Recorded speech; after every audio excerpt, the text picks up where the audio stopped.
สบายดีมื้อนี้มาเฮ็ดก้อยกุ้งอยากกินลาบกุ้งแต่ว่าหักขี้คร้านเฮ็ดเพราะว่ามันมันหลายมันต้องได้มาคนมาหยังขนาดนั้นเรื่องซอยผักซอยมีก็โทอกัน แต่ว่าต้องได้มาอันมกบักเขือมาตำมานั่นอันนั้นคนให้มันขึ้นอันโอ๊ยมันละยุ่งยากแล้วก็อยากแดกแล้วมาเฮ็ดอันก้อยกุ้งนี่ซะมันก็เป็นคือกันกับลาบคือกันแต่มันก็ยังบ่แซ่บคือกันกับลาบอันนั้นลาบอันกุ้งเนาะพวกเจ้าลาบเหลวนะแล้วก็เอากุ้งมันลวกอันใส่กับใบขี้หูดเพื่อว่าแก้คาวเด้ลวกอันนั้นพอมันสุกแล้วก็เอาขึ้นมาเอาขึ้นมาแล้วก็ปาไปให้มันเย็นค่อยก็มันซอย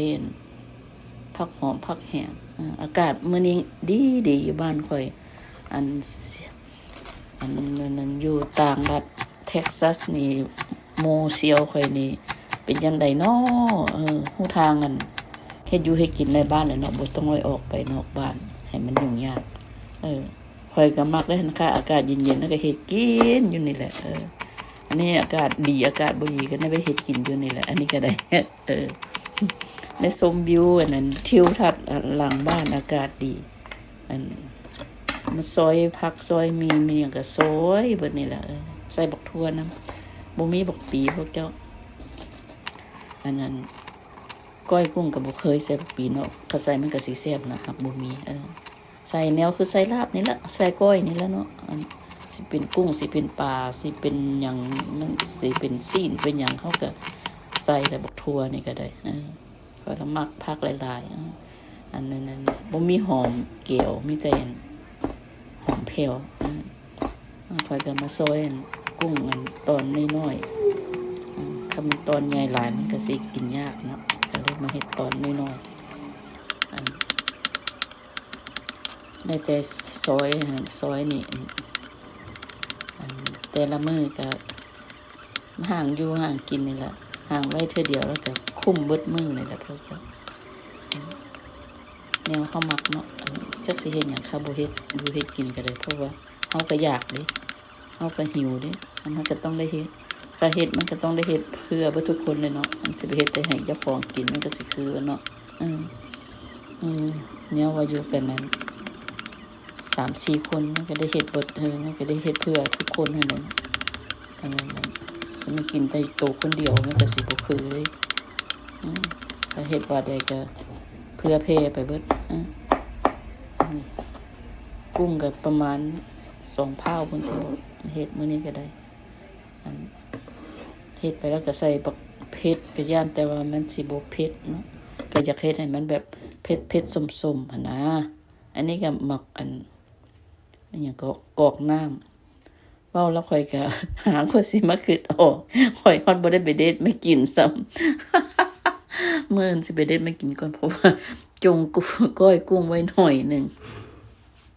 อันนั้นมาถ่ายรูปเอามาแซวมันไม่กินกับอันก้อยกุ้งว่าซั่นบักนาวนี่ก็น้อยบักใหญ่พอจะซื้อมาแต่ตลาด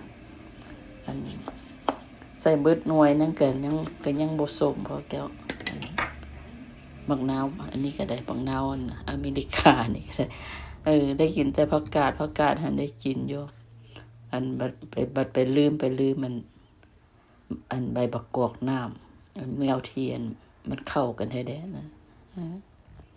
อันบักกันนาวนี่มันหน่วยใหญ่หลายคัดเสียวใส่อันบีบนั้นมันก็บ่พอนะก็เลยได้เอามือนี่แหละล้างแล้วแหละพอแก้วมือค่อยก็ได้นะอันนั้นเฮ็ดอันนึงก็ไปล้างเฮ็ดอัน2ก็ไปล้างมือนี่บ่เคยว่าสิบ่ล้างจักเทื่อเด้อพวกแก้วมาตอนคนค่อยก็บ่ได้เอามือคนดอกค่อยก็เอาบ่วงคนค่ะสิแม่นเอามือคนค่อยก็ต้องได้ใส่ศพมืออันเฮ็ดกินเฮาอยู่บ้านนี่แหละเนาะก็กินขี้มือแม่บ้านนี่แหละอันนี้ก็หอมป้อมกำลังขึ้นยังเจ็บบ่ได้เทื่อนี่ก็ได้อันประมาณนี้แหละพวกเจ้าอันใส่บักเผ็ดมาเบิ่งตอนนี้แล้วมันละใส่หลายเติบคันใส่บวงเดียวนึงมันก็พอแล้วบัดนี้ใส่2 บวง สามีกินว่าโอ้ยเผ็ดหลายกินบ่ได้แล้วก็เลยได้เมาคนเดียวกับลูกสาวอันนั้นก็ใส่ปลาแดก2 บวงใหญ่อันใส่อันนี้อย่างอันข้าวคั่ว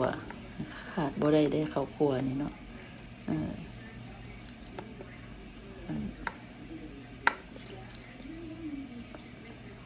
แต่เฮ็ดอัน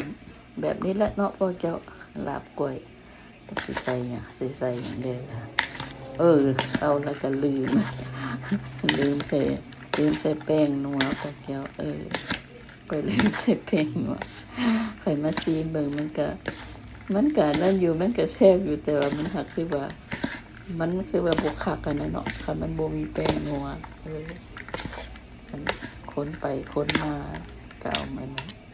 าซีเบิ่งมันก็อยากจางได้หน่อยนึงเพราะลืมใส่เกลือน้ำอีกเพราะเจ้า